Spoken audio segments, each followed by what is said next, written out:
मुअज़्ज़ज़ मुकर्रम मुहतरम सामिईन हाज़रीन नाज़रीन, पहले आप तिलावत समाअत कर लें, फिर इसके पढ़ने और सुनने के जो फ़ज़ाइल व फ़वाइद हैं वो तिलावत के बाद आप समाअत करेंगे इंशाअल्लाह। सूरतुल मुद्दस्सिर मक्किय्यतुन, पारा 29, रुकू 15। अऊज़ु बिल्लाहि मिनश शैतानिर रजीम, बिस्मिल्लाहिर रहमानिर रहीम। या अय्युहल मुद्दस्सिर क़ुम फ़अन्ज़िर व रब्बक फ़कब्बिर व सियाबक फ़तह्हिर वर्रुज्ज़ फ़हजुर वला तमनुन तस्तक्सिर वलिरब्बिक फ़स्बिर फ़इज़ा नुक़िर फ़िन्नाक़ूर फ़ज़ालिक यौमइज़िन यौमुन असीर अलल काफ़िरीन गैरु यसीर ज़रनी वमन ख़लक़तु वहीदा वजअलतु लहू मालन ममदूदा वबनीन शुहूदा वमहदतु लहू तमहीदा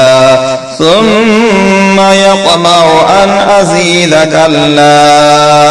इन्नहु कान लिआयातिना अनीदा सउरहिक़ुहु सऊदा इन्नहु फक्कर वक़द्दर फ़क़ुतिल कैफ़ क़द्दर सुम्म क़ुतिल कैफ़ क़द्दर सुम्म नज़र सुम्म अबस वबसर सुम्म अदबर वस्तकबर फ़क़ाल इन हाज़ा इल्ला सिह्रुन युअ्सर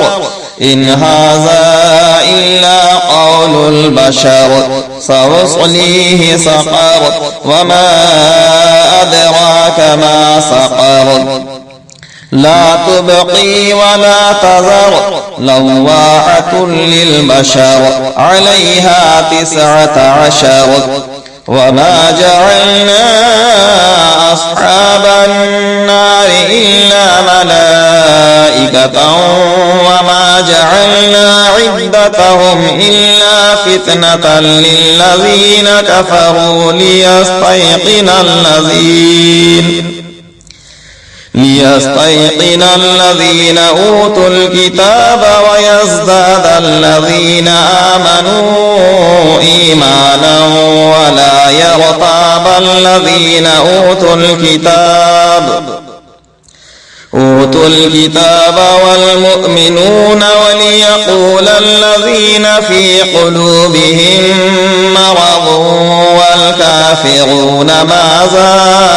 أراد الله بهذا مثلا كذلك يضل الله من يشاء ويهدي من يشاء وما يعلم جنود ربك إلا هو وما هي إلا ذكرى للبشر كلا والقمر والليل إذ أدبر والصبح إذا أسفر إنها لإحدى الكبر نذيرا للبشر لمن شاء منكم أن يتقدم أو يتأخر كل نفس بما كسبت رهينة إلا أصحاب اليمين في جنات يتساءلون عن المجرمين ما سلككم في سقر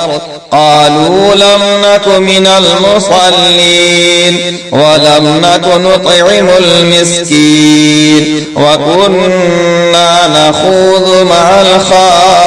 الخائضين وكنا نكذب بيوم الدين हत्ता अतानल यकीन फमा तनफअहुम शफाअतुश शाफिईन फमा लहुम अनित तज़किरति मुअरिदीन कअन्नहुम हुमुरुम मुस्तनफिरा फरत मिन क़स्वरा बल युरीदु कुल्लु इम्रिइन मिनहुम अन यु'ता सुहुफन मुनश्शरा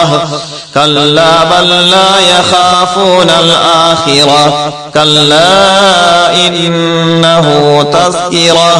फमन शाअ ज़करा वमा यज़कुरून इल्ला अन यशाअ अल्लाह हुवा अहलुत तक़वा व अहलुल मग़फ़िरा। फ़ज़ाइल व फ़वाइद सूरे मुद्दस्सिर, इसको पढ़कर हिफ्ज़ कुरान मजीद की दुआ मांगा जाए, इंशाअल्लाह ताला कुरान मजीद का याद करना आसान हो जाएगा। इस सूरा को पढ़कर पानी पर दम करके पीने से कल्ब में नरमी और रफ़्त पैदा होती है